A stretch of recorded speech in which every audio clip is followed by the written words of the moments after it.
Passons maintenant aux 3 questions qui dérangent. Ce sont en fait 3 petites questions et le défi d'essayer de répondre en maximum 3 minutes pour chaque question. Donc, voici la première question. La question qui tue. Est-ce que le Qigong, ça marche vraiment?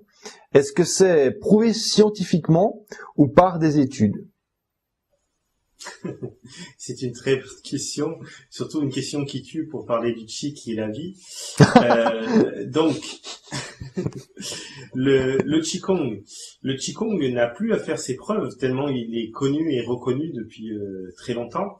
J'en ai parlé un petit peu tout à l'heure lorsque j'ai dit que, par exemple, dans les arts martiaux, si on voulait casser une brique ou un morceau de bois, on ne pouvait pas le faire comme ça. Il fallait qu'il y ait quelque chose d'autre qui va protéger les os, qui sont somme toute assez fragiles par rapport à ces matières-là.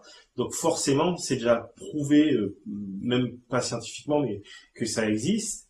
Après, je crois qu'une des meilleures preuves scientifiques, c'est de savoir que on opère sans anesthésie en médecine chinoise depuis des millénaires, justement grâce à la maîtrise du Qi, et que la médecine occidentale est en train de se pencher sur comment on peut aller ouvrir le ventre de quelqu'un juste avec justement des aiguilles plantées en acupuncture en injectant du Qi dans chaque aiguille.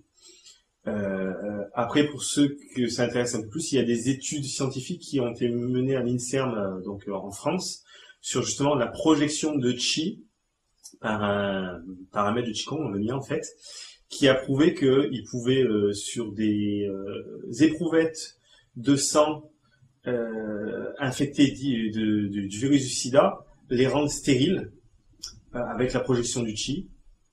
Voilà, plein de petites choses comme ça qui ont été menées scientifiquement. Oui, donc il y a des preuves scientifiques. Voici maintenant la question que tout le monde se pose. Quelle était votre vie avant de pratiquer le Qigong? Qu'est-ce qui a changé depuis que vous pratiquez le Qigong régulièrement? Ma vie avant et après le Qigong, c'est pas du tout la même vie.